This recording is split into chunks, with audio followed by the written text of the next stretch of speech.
అందరికీ నమస్కారం. అస్సలాము అలైకుం రహమతుల్లాహి బర్కాతు. మిత్రులారా, 1999లో నేను రాజకీయాల్లో అడుగుపెట్టాను. మా పెద్దాయన డాక్టర్ డి రామానాయుడు గారి కోసం. ఎందుకంటే నేను చైల్డ్ ఆర్టిస్ట్ తర్వాత నేను మళ్ళీ ఒక వయసు వచ్చిన తర్వాత నాకు అద్భుతమైన అవకాశం ఇచ్చి ప్రేమ ఖైదీ అనే సినిమాతోటి మళ్ళీ నా కెరీర్ స్టార్ట్ అయింది చైల్డ్ ఆర్టిస్ట్ తర్వాత.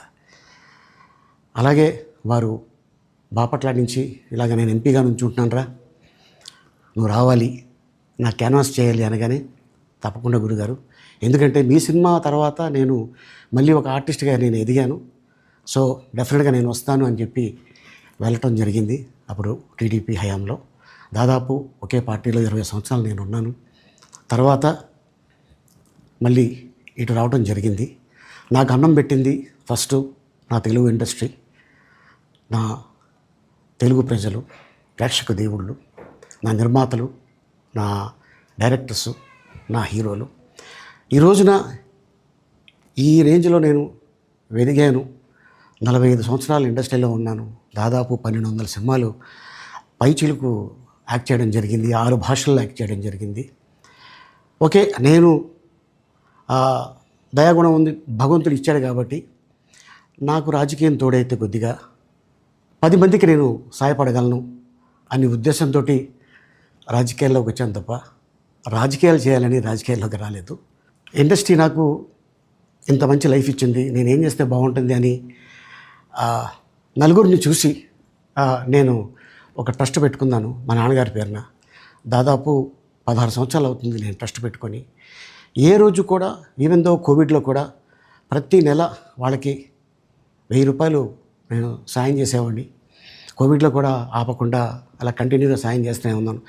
చాలామందిని నా కుటుంబంలో అవ్వచ్చు, బయట వాళ్ళు అవ్వచ్చు, చుట్టాల్లో అవ్వచ్చు, చాలామందికి చదివించాను నేను. అండ్ అలాగే మా తల్లిదండ్రులు నాకు ఇచ్చిన ఒక గుణం అది అందరితో పంచుకోవాలని చెప్పి ఉద్దేశంతో నేను ట్రస్ట్ కూడా పెట్టుకున్నాను. నా ఇన్కంలో దాదాపు 20% నేను ట్రస్ట్కి ఇవ్వటం జరుగుతుంది. గతంలో కూడా చెప్పా, ఫారిన్ కంట్రీస్లో ఏదైనా ఈవెంట్స్ చేస్తే దాంట్లో నుంచి 60% ట్రస్ట్కి వెళ్ళి 40% నేను తీసుకునేవాడిని.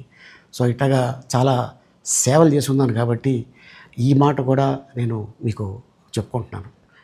అండ్ అలాగే నేను వ్యక్తిగతంగా ఎవరి మీద ఏ పార్టీలో ఉన్నా కూడా నేను నా పార్టీ గురించి నేను పొగుడుతాను, అక్కడ ఉన్న వ్యక్తి ఎమ్మెల్యే క్యాండిడేట్ గురించి నేను పొగుడుతాను, నా నాయకుడిని నేను పొగుడుతాను తప్ప ఎప్పుడు ఎవరిని కూడా ఒక మాట అంటాం కానీ వాళ్ళ లైఫ్ గురించి కానీ వాళ్ళ పర్సనల్ లైఫ్ గురించి కానీ ఎప్పుడు కూడా ఏ వేదిక మీద కూడా మీరు వెతికినా కూడా దొరకదు.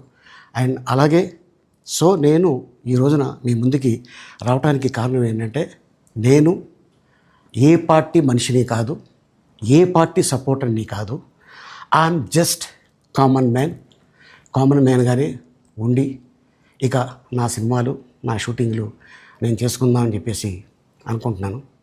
That's it. ఈ మాట చెప్పడానికే నేను మీ ముందుకు వచ్చాను. సో నేను ప్రతి 5 సంవత్సరాలకు ఒకసారి ఎలక్షన్లో మీరు వెళ్ళి ఎలా ఓటేస్తారో నేను కూడా ఒక కామన్ మ్యాన్గా వెళ్ళి ఓటేసి వస్తాను. సో రాజకీయాలకి స్వస్తి, గుడ్ బై, థ్యాంక్ యూ.